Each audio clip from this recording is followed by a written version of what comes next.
Hello, स्वागत है आप सभी का मेरे इस यूट्यूब चैनल में। अभी हम यूनिट 6 पढ़ेंगे जो कि प्रोज है और फर्स्ट चैप्टर इसका है of studies by Francis Bacon. और एक चीज़ आपको इन्फॉर्म करना चाहूँगी, इनको फादर ऑफ इंग्लिश एस्से भी बोला जाता है, फ्रांसिस बेकन को। इनको जन्मदाता कहा जाता है एस्से का। अब इनके बारे में पढ़ते हैं अबाउट द ऑथर। एग्ज़ाम में आपका अगर चैप्टर है तो चैप्टर से ज़्यादा नहीं पूछा जाएगा जितना कि आपको ऑथर के बारे में पूछा जाएगा। ऑथर से रिलेटेड ही थोड़ा बहुत, चैप्टर से रिलेटेड थोड़ा बहुत आएगा, लेकिन ऑथर से रिलेटेड ही पूछेंगे। लॉन्ग क्वेश्चन आ सकता है, शॉर्ट क्वेश्चन ही देंगे, लॉन्ग क्वेश्चन आ सकता है इसमें से। चलिए पढ़ते हैं। Francis Bacon an English philosopher and स्टेटमेंट्स was born an York House in the Strand London at on 22 January 1561. As a boy, his wit and precocity attracted the attention of the Queen, who used jestingly to call him her younger Lord Keeper.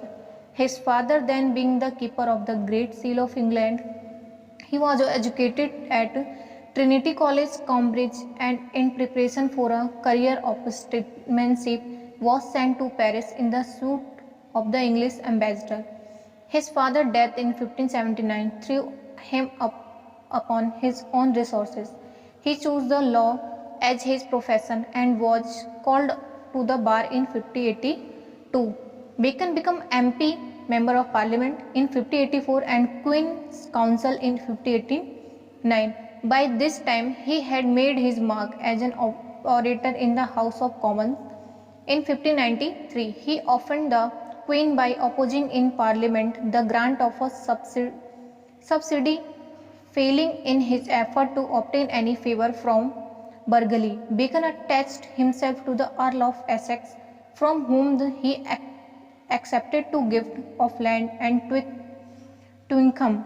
He advised his patron in 1598 to undertake the suppression of Trani rebellion in Ireland, and when the Earl returned in disgrace and was tried, Bacon acted with the prosecuting counsel. When in 1601 Essex broke into open rebellion, Bacon voluntarily endeavoured to secure his conviction on the charge of treason, and after the execution drew up the official declaration of Essex treason. After the accession of James I. Bacon rose rapidly in favour and fortune. He was knighted in 1603, became Attorney General in 1613, Privy Councillor in 1660, Lord Keeper in 1617, Lord Chancellor and Baron Warlam in 1618, Viscount St. Albans in 1621. Then came a sudden crash. He was impeached before the House of Lords on charges of official malpractice, offered no defence, and was fined $40,000 and sentenced to imprisonment during the King's pleasure and perpetual banishment from Parliament and Court. This sentence, however, was never carried into effect, and ultimately he received a royal pardon. He spent the few remaining years of his life in scholarly pursuits and died in 1626 from complications arising from a cold cause while he was making a scientific experiment. Bacon wrote voluminously on many subjects. His principal philosophical work are The Advancement of Learning 1605 and Novum Organum 1620, in which he sets forth the illustrates the inductive method of studying nature. These works are enough to place him in the front rank of the world epoch makers. His chief contribution to English prose is seen his essay, 10 of which were published in 1597, the number being increased to 58 into 1625. His essays are remarkable for extraordinary insight, the sagacity, and they are loaded with the repassed wisdom of experience. Bacon is regarded as the father of the English essay as well as the father of the modern English prose. He was an intellectual giant and versatile genius. Pope has rightly called him the wisest, brightest, and meanest of mankind. He is the first of English essayists. He remains for the sheer mass and weight of a genius the greatest। अब मैं इसको हिंदी में पढ़ देती हूँ जिससे आपको आसानी हो। अंग्रेजी दार्शनिक और राजनीतिक फ्रांसिस बेकन का जन्म 22 जनवरी 1561 को स्ट्रैंड, लंदन के यार्क हाउस में हुआ था। बाल्यकाल में ही उनका वाक्पटुता व तीक्ष्ण बुद्धि ने रानी का ध्यान आकर्षित किया, जो उसे मजाक में अपना युवा लॉर्ड कीपर कहती थी। बेकन को शिक्षा ट्रिनिटी कॉलेज के कैम्ब्रिज में हुई। राजनयिक पेशे की तैयारी के लिए उन्हें पेरिस भेज दिया गया। 1579 में पिता की मृत्यु के पश्चात उन्हें अपने ही स्रोतों पर निर्भर रहना पड़ा। उसने कानून को अपना पेशा चुना। वह 1582 1582 में अधिवक्ता या वो वकील बने। बेकन 1584 में पार्लियामेंट का सदस्य व 1589 में महारानी का सलाहकार बना। इस अवधि में उसने हाउस ऑफ कॉमन्स में वक्ता के रूप में अपनी पहचान बना ली थी। 1593 1593 में पार्लियामेंट में अनुदान की मांग का विरोध करके उसने महारानी को नाराज कर दिया। बर्ली में से कोई लाभ पाने में असफल रहने के पश्चात बेकन ने अर्ल ऑफ एक्सेस से मित्रता कर ली, जिससे उसने ट्विन हैंडकम में भूमि का उपहार भी प्राप्त किया। 1598 में बेकन ने अपने संरक्षक को आयरलैंड में टिरोनी के विद्रोह का दमन करने की सलाह दी, परंतु जब अर्ल ऑफ एक्सेस अपमानित होकर लौटा तो उस पर मुकदमा चलाया गया और बेकन ने अभियोजन पक्ष के वकील का साथ दिया था। जब 1601 में अर्ल ऑफ एक्सेस ने खुलकर विद्रोह कर दिया, तब बेकन ने उस पर देशद्रोह का आरोप लगाकर उसे दोषी सिद्ध करने का स्वयं प्रस्ताव किया था। तो उसकी फांसी के बाद बेकन ने उसके देशद्रोह को आधिकारिक घोषणा भी लिखी। जेम्स प्रथम के राज्याभिषेक के बाद बेकन ने तीव्र गति से उन्नति की। उसे 1603 में नाइट की उपाधि दी गई। 1613 में अटॉर्नी जनरल बना। 1616 में प्रीविया काउंसलर बना। 1617 में लॉर्ड कीपर और 1618 में लॉर्ड चांसलर व 1621 में विस्काउंट एसटी एल्बन्स बना। जब से जेम्स प्रथम का वहाँ पे राज्याभिषेक हुआ, उसके अंडर इन्होंने काफ़ी तरक्की की थी। उसके बाद है विस्काउंट बना। फिर अचानक उसका पतन प्रारंभ हुआ। उस पर हाउस ऑफ लॉर्ड में सरकारी पद के दुरुपयोग का मुकदमा चला, जिसमें उन्हें कोई बचाव नहीं किया। अतः उस पर 40,000 पाउंड का जुर्माना व सजा हुई तथा पार्लियामेंट और कोर्ट से सदैव के लिए वह बहिष्कृत कर दिया गया। परंतु यह सजा व्यवहारिक रूप से लागू न हुई और अंत में उसे राजा से क्षमा मिल गई। बेकन ने अपने जीवन के अंतिम कुछ वर्ष ज्ञान की खोज में बिताए। एक वैज्ञानिक प्रयोग करते समय लगी ठंड के कारण उत्पन्न बीमारी से 1626 में उसकी मृत्यु हो गई। बेकन ने विभिन्न विषयों पर बहुत अधिक लिखा। उसके मुख्य दार्शनिक ग्रंथ थे the advancement of learning 1605, Novum ऑर्गेनम 1622, जिनमें उसने प्रकृति का अध्ययन करने की इंडक्टिव विधि का उत्पादन किया। ये ग्रंथ ही उसे विश्व के युग प्रवर्तकों में स्थान दिलाने के लिए पर्याप्त है। अंग्रेजी साहित्य को उसका प्रमुख योगदान उसके निबंधों में देखा जा सकता है, जिनमें से 10 1597 में प्रकाशित हुए तथा 1625 तक इनकी संख्या बढ़कर 58 हो गई थी, 58 हो गई थी। उसके निबंध असाधारण अंतर्दृष्टि व बुद्धिमानी के लिए प्रसिद्ध हैं और वे परिपक्व अनुभव व बुद्धिमत्ता से युक्त हैं। बेकन को अंग्रेजी निबंध व आधुनिक अंग्रेजी गद्य का जनक माना जाता है।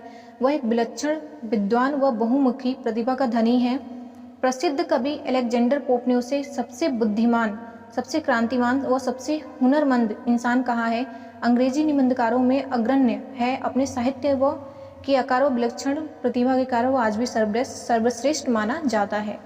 अब चैप्टर के बारे में पढ़ लेते हैं। चैप्टर इतना बड़ा है नहीं, वैसे शॉर्ट में दे रखा है। Summary of the essay. Studies serve 3-fold purpose. They are source of pleasure, serve for ornament and aid to one ability. Studies give pleasure when one is leading a life of retirement and aloofness. Practical experience is necessary to make a proper use of studies.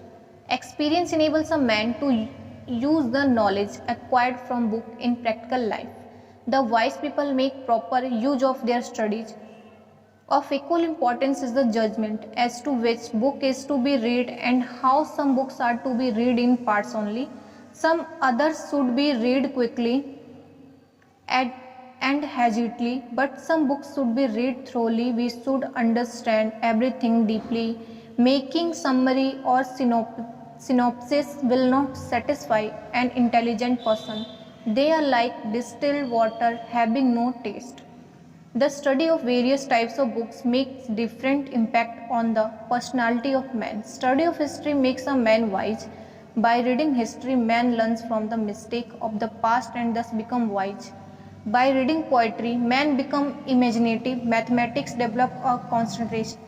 The study of philosophy makes him deep. Various defect of mind can be corrected by studies. It is in the same fashion that different types of exercise.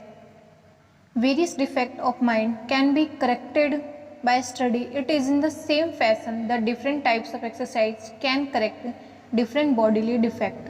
If a person is not able to examine his subject minutely, he should study lawyers cases. थोड़ा chapter के बारे में पढ़ लेते हैं। अध्ययन के द्वारा 3 प्रकार के उद्देश्यों की पूर्ति होती है। वह है आनंद का स्रोत, अलंकरण का कार्य करता है और योग्यता की अभिवृद्धि करता है। जब व्यक्ति सेवानिवृत्त होकर एकांकी जीवन व्यतीत कर रहा होता है तो यही अध्ययन उसका साथ देकर आनंद की अनुभूति कराता है। अध्ययन के अंतर्गत व्यवहारिक होना आवश्यक है। अनुभव यह सिखाता है कि जो ज्ञान हमने पुस्तकों से प्राप्त किया है उसका व्यवहारिक जीवन में सदुपयोग हो। समझदार लोग अपने अध्ययन का सदुपयोग करते हैं। इसी के साथ इस तथ्य का भी महत्व होता है कि हम कौन सी पुस्तक का अध्ययन करते हैं। कुछ पुस्तकों को थोड़ा सा पढ़ा जाता है, कुछ पुस्तकों को शीघ्रता से हड़बड़ी में पढ़ा जाता है, लेकिन कुछ ऐसी भी पुस्तकें होती हैं जिनको पूरी पढ़ना ही अच्छा होता है। हमें सब कुछ गहराई से समझना चाहिए। सारांश या कथासार से कोई विद्वान कभी भी संतुष्ट नहीं हो पाएगा। ये तो संघनित जल के समान स्वाधीन होता है। भिन्न भिन्न प्रकार की पुस्तकों का व्यक्ति के व्यक्तित्व पर पृथक पृथक प्रभाव परिलक्षित होता है। इतिहास का अध्ययन व्यक्ति को समझदार बनाता है। इतिहास का अध्ययन कर व्यक्ति अतीत में की गई गलतियों से सबक सीखता है।